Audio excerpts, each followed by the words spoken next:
Hello everybody, welcome back to my channel. If you're new here, my name is Laura Crampton. I am a writer and an avid reader, and I love to post videos about those two things. If those are things that you love, I hope you'll subscribe to my channel so we can be friends and build a little community here. Today is January 2nd. Another GoodReads challenge has come and gone, and I freaking killed it in 2025. Despite the fact that I was a full-time student for 2 semesters, and working full-time, I still managed to read a whopping 76 books. Only a handful of these were assigned for my classes, which was surprising. A lot of these were for pleasure and for my own edification, my own education surrounding writing. This is going to be a long video. I'm just going to preface that. If you are down to hear me yap about books for the next probably 30 minutes, make sure you grab yourself a snack, stay hydrated, get some water, your favorite soda, coffee, tea, whatever you like to drink. Let's get cozy, and let's talk about the 76 books that I read during 2025. Now, I've got my laptop here because that is a long list and I will not be able to just remember them off the top of my head. So I've got it down here. I read a wide variety of books. I read a lot of fantasy books. I read nonfiction, lots of nonfiction. Writing, self-help, all over the place. Some in paperback, lots on ebooks. I have gathered the physical copies that I read, so they are in piles here and there in front of me. Everything else I read on my old Kindle. This is my old Kindle. My husband gifted me a new one for Christmas. Pretty much every single thing on this list that's not here, I read here. What a journey. I made it a goal to reread the Shadowhunters series by Cassandra Clare. There are 3, now 4 new books that I've not read, and I wanted a complete refresh on the series. So I started the series over in 2024, and in 2025 I continued that journey. God, that's been a long time. The first book that I finished in 2025 was Clockwork Angel by Cassandra Clare. This is the first of a trilogy within the series about the Shadowhunters and their friends in the 1800s. It's very different from the initial Shadowhunter series, but it's so good. So good. Quickly followed by Clockwork Prince, the second installment. There is a wonderful love story that weaves through this trilogy that just, this woman can write. So good. I read Just Right by Lauren Bingham. Some of these things I'm embarrassed to talk about because they are mental health related directly to some of the mental health struggles that I struggle with. And part of that mental illness keeps me from wanting to talk about it. So this is kind of empowering for me to talk about it, but also really terrifying. Dermatillomania Treatment and Self-Help by Jonathan Cross. The Skin Picker's Bible by Francesca Rowe. I've struggled with dermatillomania my entire life, and it's a very lonely disorder. It's very isolating. Reading books by people who get it and who have gone through the similar things and have been able to recover and overcome their compulsions, that was really nice. I finished the Infernal Devices series with Clockwork Princess. I have read this book before. The first time I read this book, I was working at a gym and I was by myself. There was no one there. There was never anyone there. And I had to put the book away because I was ugly crying at my desk. This book just rips your heart into pieces despite knowing that it all works out in the end. This book will destroy you in the best possible way. And then it was back to school. So I had to read this stupid book. I hated this book. Okay, I had to read this book for one of my classes. It was called A World Without Whom by Emmy J. Favia. She is, or was, a content editor for BuzzFeed. She wrote this book in 2016, and it is so unbearably full of 2016 meme speak that I just wanted to scream. It was awful. To the point, I didn't learn anything from this book because I was so annoyed by the writing style. Terrible. And people in my class did not agree. They thought, oh, I learned so many things about the evolution of language. No, it was awful. I hated that book. Do not recommend A World Without Whom, Emmy J. Favia. Absolutely not. Came back to my happy place with The Red Scrolls of Magic by Cassandra Clare. This is a shorter story about Alec and Magnus, who are two of the greatest characters within the series, especially Magnus. God, love Magnus for sure. Next up was Little Sunshine by Layla Frost. For a class, I had to read Frankenstein by Mary Shelley. Another very disappointing book. I'm going to do another video on books that I had to read for school that I didn't really like. Which ones I liked, which ones I didn't. This book was supremely disappointing. I didn't find it scary. It's supposed to be horror. I found Victor Frankenstein to be an unbearable character. I was so annoyed.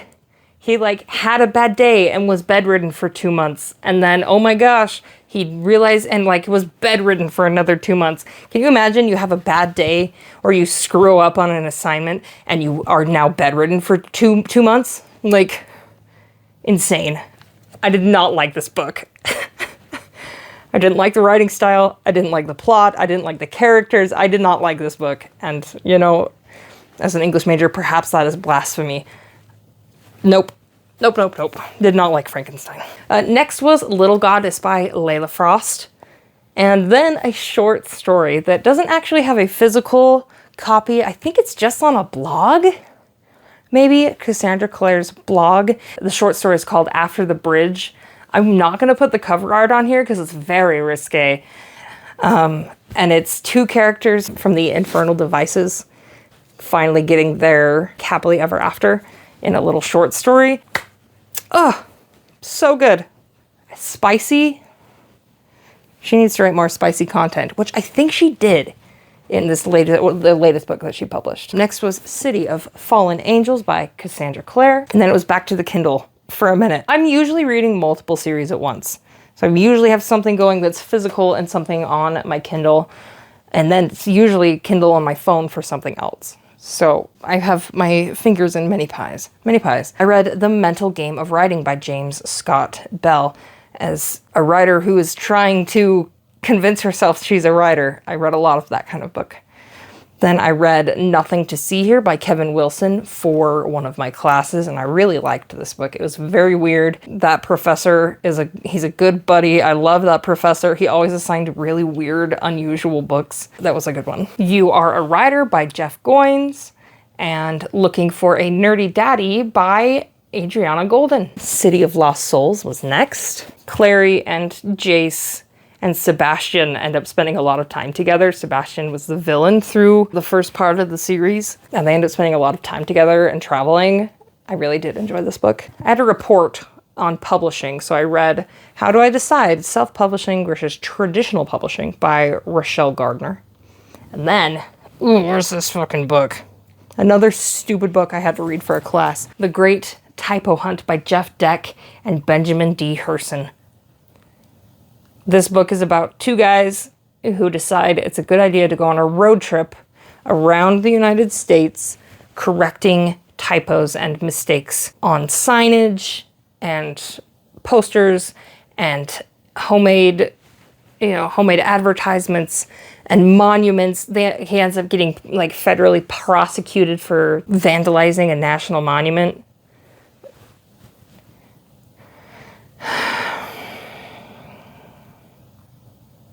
This book mostly just pissed me off because there's a way to correct people without being an asshole, and neither of these guys mastered that. God, I hated this one. My Best Friend's Dads by Katie Lux. I'm writing an MMF book, one of my projects. So I was doing a little research about the best friends dynamic, the older age gap dynamic. That was a good one. I read The Workplace Writer's Process by Ann Janzer. This is for technical writers and technical editors, of which I am not. There were some interesting things. This was book 22 of 76. So hang in there. Another assigned book was Everything Under by Daisy Johnson. Again, not a huge fan. I did not enjoy the plot. It was like a retelling of Oedipus. And that's a gross story anyway. It was confusing. The timelines were confusing. The character, I don't like literary fiction, and I had to read a lot of it this year. I finished Dark Side Blues by Anna Carvin, an excellent sci-fi romance. Definitely would recommend that one. Romancing the Beat by Gwen Hayes. This was teensy. This was not worth the price of it. I can't remember how much this book was. It definitely could have just been like a blog post or a series of blog posts. I don't know that it needed to be a book. It was okay. I learned a few things. It's definitely something that like you would need to have next to you as you're writing so you can refer to it, with how the beats of a story are different in a romance versus any other genre. I read Zen in the Art of Writing by Ray Bradbury. I love me some Ray Bradbury, and this book did not disappoint. It was a mix of his philosophies on writing, some personal history, and then a little bit of his own creative writing. I really enjoyed that. Just such a phenomenal writer. I really, really enjoyed Zen in the Art of Writing. Infinity's Embrace by Anna Carvin. It's a longer series. Human women, alien male, love and spice. And then I finished a honker, a big chunky book, The City of Heavenly Fire by Cassandra Clare. This might take the cake for the biggest book I read last year. Over 700 pages, 725 pages. Big book. Awesome conclusion. There's no conclusion. I don't know if she's announced that there's going to be like a conclusion to her story. An awesome ending to the arc of the 6 books in the main series of the Shadowhunter Chronicles. The Happy Writer by Marissa Meyer. She is a YA author that I had the opportunity to hear speak at StoryCon in Salt Lake City last year. And I picked up her book and I made a lot of notations. I really enjoyed this one. For anybody who is a writer that's trying to find extra meaning and motivation and joy in the process of being a writer, I definitely would check this one out. Definitely another one to keep on hand to refer back to as you're working on your projects. I read Fate's Dangerous Fortune by Nicola Victory. She is an author that I ran across on TikTok at that time of year. I believe the second of the series has already come out. I have it on my Kindle, but it is very far down on the list of things I want to read. It was really cute, very well done. If you want to support an indie author who is trying to pay her bills, she's definitely one to check out. That one's on Kindle Unlimited. And then I finished the series by Anna Carvin with Brilliant Starlight. Next was Bewitching Rago by Victoria Aveline, which was also finishing a series. Bewitching Rago was amazing. I loved that book. It was an awesome conclusion to the series. Another conclusion to the series was The Undying by Nikki Robb, another person that I ran across on TikTok last year or the year before. No, I had read her books before I found her on TikTok. Because when I found her on TikTok, I was like, oh my gosh, I know her. Awesome. I'm actually really bummed that the series is over because it was really good. And then I was writing, this turn is when I started working on my own sci-fi romance. I needed some inspiration. My main inspiration for sci-fi romance has been and always will be Ruby Dixon. I read Ice Planet Barbarians in 2021. I think it was 2021 was when I found it. I devoured her series. 22 books in the first series of Ice Planet Barbarians, and I read them all within like maybe a month or two. And I knew she had at least one other spin-off series, if not 2. There's like four spin-off series. Okay, she is a prolific writer. So I went back to her series with Lauren's Barbarian, Veronica's Dragon, Willa's Beast, Gail's Family, and Angie's Gladiator. They were so good. She has built the coolest world, not Hoth on the Ice Planet. And I've also been reading her stuff that's happening off planet and in just the general universe. She is so good. I really love her stuff. I love her writing style. I love her spice. She's so good and she nails it every single time. Like, I could go off on Ruby Dixon, but I will save that for another time. I read The Bane Chronicles by Cassandra Clare. I love Magnus Bane, and this just helped reaffirm to me how much I love him. There's 11 short stories in this book that happened in a bunch of different times throughout Magnus's life. It explains why he is banned from the country of Peru. He's just such a wonderful character, and I loved having him even further developed in this book. I was feeling left out. At this point, Sarah J. Maas had announced the 6th ACOTAR book, and I hadn't finished reading The Throne of Glass series. I had read, I think, the first one book, and I didn't feel any drawback to it, but I don't want to be left out when the next book comes out. So I went and I read Crown of Midnight. It was good. Crown of Midnight by Sarah J. Maas. I read it on my Kindle. I have an 8-in-1 like combo of the book, so I have all of them on my Kindle, so I read it there. I picked up Everything is Tuberculosis by John Green. This book was phenomenal. Definitely recommend this book. It's a very short read, but it's so interesting. John Green's writing style never misses. I learned so much. And then I read The Assassin's Blade by Sarah J. Maas, and that book had a twist at the end and a reveal at the end that I was not prepared for. I did do a reading vlog for that one. If you want to check it out, I think I'll put the link over here with a live reaction to me at the twist. That book got me. That book got me. I think this is about when fall semester started, so things kind of go all over the map. So back to Ruby Dixon with Hannah's Hero. I read I Should Be Writing by Mer Lafferty, who has a podcast under the same name. Composting Basics by Eric Ebelig. I was starting to compost, so I was reading about composting. Devi's Distraction by Ruby Dixon. Nadine's Champion by Ruby Dixon. Followed by Homecoming by Yagyasi. I read this for my class. It is a story about two branches of the same family, one that stays in Africa and then the other that is kidnapped and sold into slavery. It's a very heavy book, a deep book, but it was very good. The next 11 books were by Ruby Dixon. That's another great thing about hers. You can just fly through them. Like, it's not too crazy, too complicated, too elevated of the length. Like, it's just fun.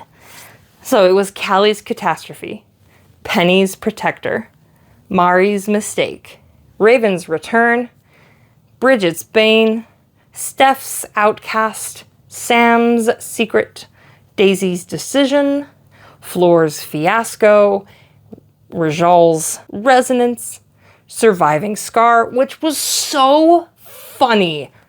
I think Surviving Scar might be one of the best of her books. It was, oh my gosh, I laughed out loud repeatedly. She really captures the alien male that doesn't have any idea what human women are like. It was so funny. Romancing Remeb, Korvac's Challenge. And that was the end of the Ice Home series. And I was sad that that one was over. That brings us to number 62. Scrivener Superpowers by M.G. Herron, because I don't understand how to use Scrivener despite it being on my computer and despite that being where I'm writing my book. Prison Planet Barbarian by Ruby Dixon. Another one for school. How the Garcia Girls Lost Their Accents. Another literary fiction book about a family that is forced to immigrate from the Dominican Republic to New York and how their adaptation to the United States changes them. I didn't love it. There's 4 sisters. It was really hard to keep track of who was who and like why that mattered. They all just felt like the same character. There was nothing that like defined them significantly from each other. It was okay. Literary fiction, again, not my thing. Back to the Kindle for a couple of books. Air of Fire by Sarah J. Maas. That's the last Sarah J. Maas book that I read for 2025. I still have like 4 more books left in that series. I really want to finish the Shadowhunter series first before I really push through the Throne of Glass series. Because I was missing Ruby Dixon, I went back onto the Kindle with Corsair's Aderon, Corsair's Caspar. It's so different from the Ice Planet Barbarians Ice Home series because this one actually takes place in space with the technological advancements. They were so good. Spicy, of course. Adventuresome. I really enjoyed those two. Writing Fiction by Janet Burroway, another one for class. This one was probably one of the better ones that I was forced to read this year as far as like nonfiction books go. Another one to keep in my toolkit to refer back to with my own projects. Field Guide to Writing Flash Nonfiction. There's a bunch of essays by a bunch of different people about nonfiction. I'm not much of a nonfiction writer. I did a lot of it for my class. Maybe I will do more of it in the future. All right, we're almost done. Hang in there. I had to read Oh, another book that was awful. Manhattan Music by Mina Alexander. I had to read this for class. It was terrible. I think this is my least favorite book that I read all year. I hated this book. This book was so dumb. It's about a woman who has immigrated from India to the United States. She marries an American man and has a baby, and then is feeling discontent, unhappy with her life. So she has an affair. She cheats on her husband. She neglects her child. Her dad's dying, so she goes back to India. Dad's fine, comes back, goes to see her lover instead of going to see her family. She decides that maybe she doesn't actually want to be a mom, even though she's already a mom. I think it was she didn't see how Dora fit into her life, which is a crazy thing to think when you have a toddler, okay? The lover decides that he doesn't want to do this, tries to kill herself, and then is like, oh, actually, it's okay. I'm just gonna, I'm accepting my life here in America.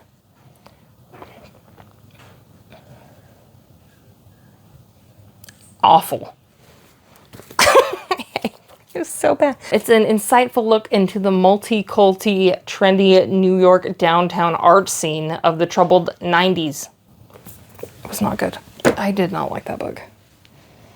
Back to my happy place with Corsairs Strake and Corsairs Matthias.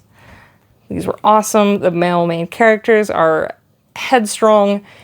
She really is able to capture like each character's fatal flaw and then how they overcome that by the end of the story. And it never feels repetitive or dull. I finished Tales from the Shadowhunter Academy by Cassandra Clare and several others. There is a whole bunch of short stories in this book spanning the Shadowhunter universe. I've read it before and it was still so good. There was a lot that I had forgotten, so that's why I wanted to do a refresher on the series. I really enjoyed it. About like this far into it, I remembered a character that dies at the end of the book. So that felt bad. I read on my Kindle Female Reproduction Basics by Jamie Jacobs because I don't understand how the uterus works. What an embarrassing thing to admit, right? It was informative, but also extremely overwhelming. It like broke everything down to the cellular level. I still have more questions. More questions. Last two books were writing books. I finished How to Plot Romance Fiction by Nina Harrington and 10,000 Words by Alex Matsuo. And that was 2025. That was a lot of books. That was a long video. 76 books. My goal for the year was 60. So I did surpass my goal by a lot. I usually set my Goodreads goal for around 60. For 2026, I have set it at 70 because now I have much more free time to be able to read the books that I wish to read. It's going to be a good year. Forthcoming, I will post a video of my TBR for 2026. If that's interesting to you and you made it to the end of this long chat about books, I hope you'll subscribe to my channel. Thank you. Thank you so much for watching. If you read any of these books or you have read any of them, let's geek out in the comments. If you hated any of the same books that I hated, like let's chat, let's have some therapy. Happy New Year, and I will see you guys next time.